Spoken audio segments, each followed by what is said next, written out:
अच्छा सर, जांच जांच अच्छा जांच पूरी हो जाएगी तभी अंदर जाने यहाँ से हमें भेजा जा रहा है। और ये ऐसा लग रहा है कि ये जो रिजॉर्ट है इसीलिए बनाया गया था ताकि लड़कियों के साथ लड़कियों से जिस्म फरोशी का धंधा करवाया जाए। यहाँ शराब पिए, खूब रंगरलिया मनाए, लड़की नई नई खूबसूरत लड़कियों के साथ ऐश मौज करे।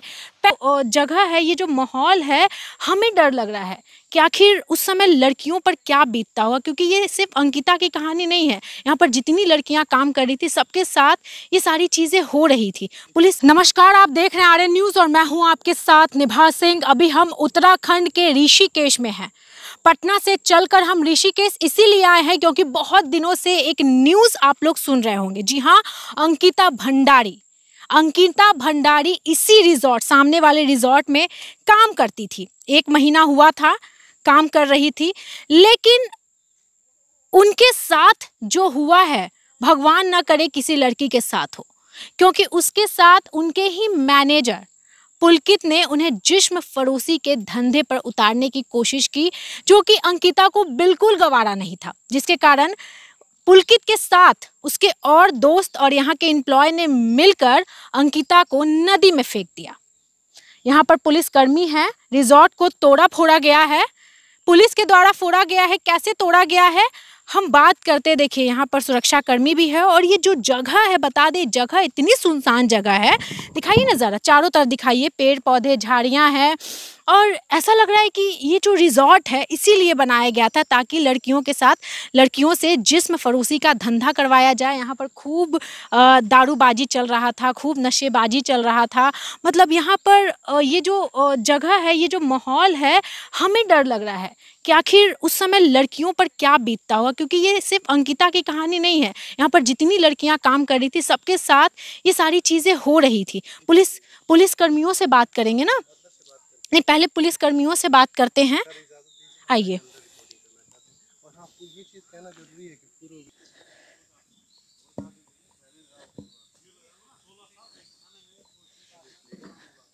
सर बात करना चाहेंगे आप लोगों से, कोई भी एक मैडम, आप जानकारी बस लेना है कि अभी क्या कार्रवाई हुई है, क्या भंडारी के साथ हुआ है, क्या पुलिस एक्टिव नहीं है, क्या जो अपराध कर रहे हैं उनको डर नहीं लग रहा?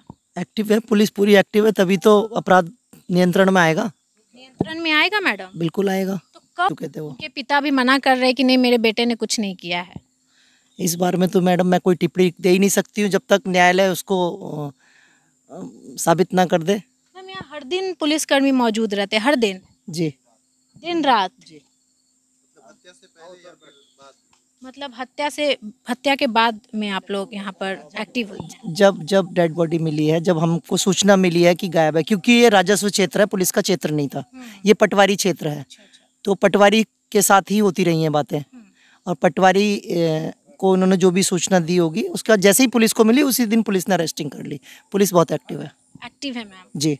अभी हम लोग अंदर जा करके देख सकते हैं, रिपोर्टिंग कर सकते अंदर अलाउ नहीं मैडम। अलाउ नहीं है, बाहर से ही देख सकते हैं। आप यहाँ से देख सकते हैं। अच्छा यहीं पर? हाँ, अंदर बिल्कुल अलाउ नहीं। इधर नहीं? नहीं, ये भी ज्यादा आगे, उधर से बस बाहर। अच्छा मतलब कि यहाँ से जाना ही नहीं है, बिल्कुल किसी रिपोर्टर को मना कर रहे हैं? सबको रिपोर्टर हो चाहे कोई भी हो, प्राइवेट वो आम व्यक्ति को भी मना किया जाए? के अलावा यहाँ कोई भी नहीं जा सकता। जांच पूरी नहीं होती। अच्छा सर, जांच पूरी हो जाएगी तभी अंदर जाने दिया जाएगा।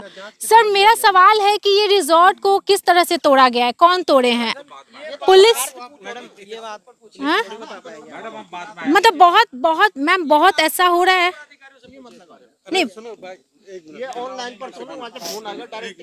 हाँ, कर्मी जैसा कि बोल रहे थे, ऋषिकेश के पुलिस कर्मी कह रहे हैं कि आप इसके अंदर, रिजॉर्ट के अंदर जाकर के रिपोर्टिंग नहीं कर सकते हैं, इन चीज़ों को नहीं दिखा सकते हैं, और इनके पास इस सवाल का भी जवाब नहीं है कि आखिर रिजॉर्ट को किसने तोड़ा। इन लोगों को नहीं पता कि रिजॉर्ट को किसने तोड़ा है। ये लोग कह रहे हैं कि रात में आकर के कौन तोड़ गया मुझे नहीं पता, और जहाँ तक हमें पता है कि इसके अंदर बहुत सारी चीज़ों को जलाया भी गया है, शायद सबूत को मिटाने के लिए जलाया गया है।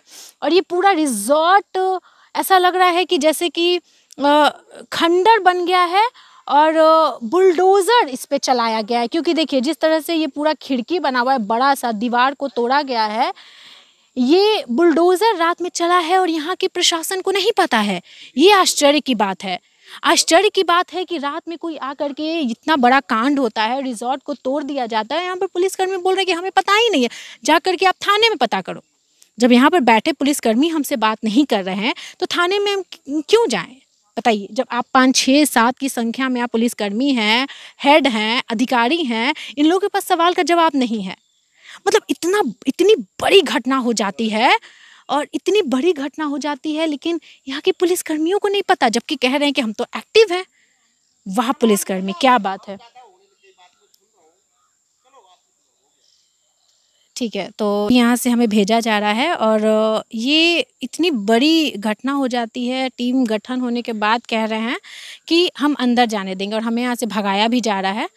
देखिए ये नज़ारा है। चलिए हम उस जगह पे लेकर के चलते हैं जहाँ पर अंकिता भंडारी को नहर में, नदी में फेंका गया था। चलिए उस जगह पे चलते हैं। अच्छा काका, ये जगह कौन सा है?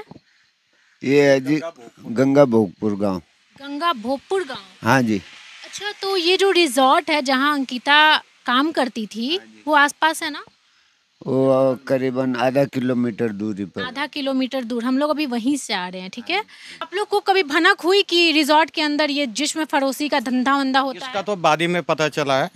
वैसे वो जो बाहर का आदमी रखता था तो उनको सैलरी भी नहीं देता था, और जैसे उसको 5-7 महीने हो गए तो उससे सैलरी के लिए पूछता था कि सैलरी दे दो, मैं गांव जा रहा हूँ।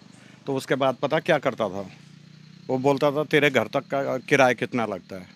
जैसे बोल दिया कि 300 रुपये, वो 300 देता था, उसके बाद उसको भगा देता था। पुलकित ऐसा करता था? पुलकित। तो पुलकित किसी को सैलरी वगैरह नहीं देता था? नहीं। अच्छा, क्यों दादागिरी इतना क्यों करता मेरे था? बाप उसका वो था, राज्य मंत्री था, इसीलिए। और क्या बवाला हुआ है।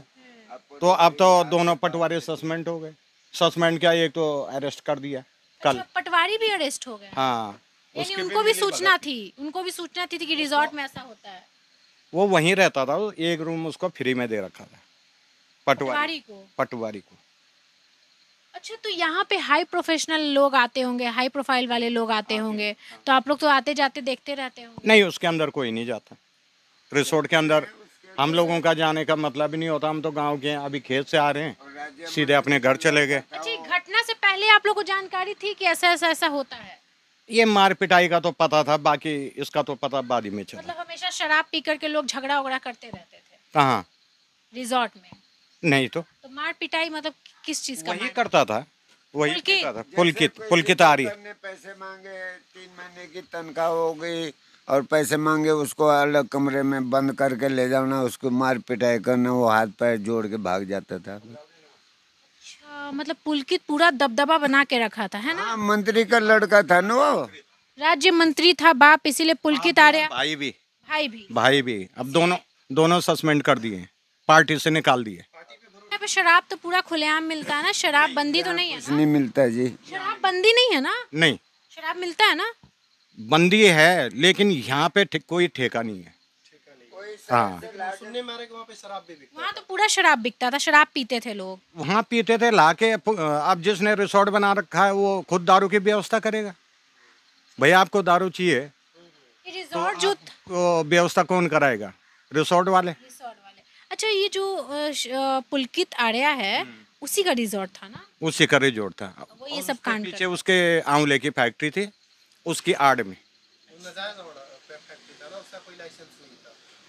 लाइसेंस नहीं था। दूसरा उसमें ब्लोर लगा था। एक ब्लोर होता है जिसमें आंवला बेल होता है, अगर वो फट जाए तो जितने भी अंदर काम कर रहे हैं वो सब खत्म हो जाएंगे। वो ज़्यादा लड़कियों को ही वहाँ पे काम पे रखता था। लड़कियों को काम पे रखता था? आंवला जैसे बेल कर दिया, उसको छीलना है, मतलब बीज अलग निकालना उसका, तो उसमें सब लड़कियां काम करती थी। गरीब लड़कियों को काम पे रखता था और उसके साथ में जिसको रोजगार चाहिए वो जाएगा। का क्राइम। रोज एक लड़की लाता था वो बाहर से। हाँ, पुलकित आर्या? हाँ जी, पुलकित आ रही है। रोज एक लड़की लाता था? हम तो देखते रहते थे, कहाँ से आ रहे हो? पुलकित जी के वहाँ जा रहे हैं।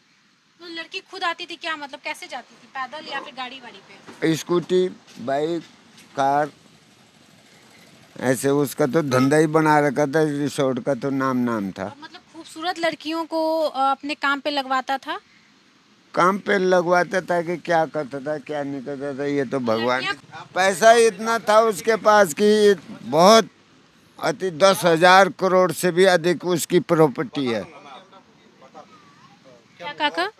लड़की के गांव जाओ, यहाँ से ऋषिकेश, ऋषिकेश से देवप्रयाग, देवप्रयाग से कीर्तिनगर, कीर्तिनगर से श्रीनगर, श्रीनगर से 12 किलोमीटर आगे पे उसका गांव एक क्या कहते हैं, श्रीकोट, श्रीकोट की है वो लड़की। तो जैसा कि काका कह रहे हैं, यहाँ के जो ग्रामीण लोग, स्थानीय लोग कह रहे हैं कि पुलकित आर्या का दबदबा बहुत था, क्योंकि उसके पास पैसे बहुत थे। हर रोज़ नई लड़की आती थी इसी रास्ते से, क्योंकि यही जो रास्ता है थोड़ा सा आगे यहीं पर वो रिजॉर्ट है, और जहाँ पर जिस्म फरोशी का धंधा होता था। मतलब ये बहुत आश्चर्य की बात है कि यहाँ पर एक भी शराब की फैक्ट्री नहीं है, लेकिन शराब पुलकित आर्या पूरा अरेंज करवा के रखता था कि बड़े बड़े जो हाई प्रोफाइल के लोग आए, शराब पिए, खूब रंगरलिया मनाए, लड़की नई नई खूबसूरत लड़कियों के साथ ऐश मौज करे, पैसा कमाए। बहुत पैसे थे और यही सब करके पुलकित आर्या पैसा कमाया। ऐसे में पुलकित आर्या को कभी डर भी नहीं लगा। क्यों नहीं लगा? क्योंकि उनके पापा और भाई बीजेपी के मंत्री थे, और बीजेपी के मंत्री रहेंगे तो किसी को डर क्यों लगेगा, क्योंकि सरकार उनकी ही है। ये जो जगह है गंगा भोगपुर जगह है, जो उत्तराखंड में पड़ता है, और ये जो नहर देख रहे हैं, इसी नहर में अंकिता भंडारी को ढकेल दिया गया, यहाँ से फेंक दिया गया। क्यों? क्योंकि वो जिस्म फरोशी के धंधे में नहीं उतरना चाहती थी। उसका पुलकित आर्या से झगड़ा हुआ, यहीं पे खड़े होके, इसी रास्ते पे खड़े होकर के झगड़ा हुआ था, और झगड़े में अंकिता भंडारी गुस्से में पुलकित आर्या का फ़ोन नदी में, इस नहर में फेंक दी, जिसके कारण पुलकित आर्या को अपने पैसे और अपने रुतबे का घमंड था। गुस्से में उसने अंकिता आर्या को ही इस नहर में फेंक दिया, जिससे अंकिता आर्या की मौत हो गई। उनके परिवार वालों से भी मिलेंगे और बातें करेंगे कि आखिर क्या पूरी घटना थी,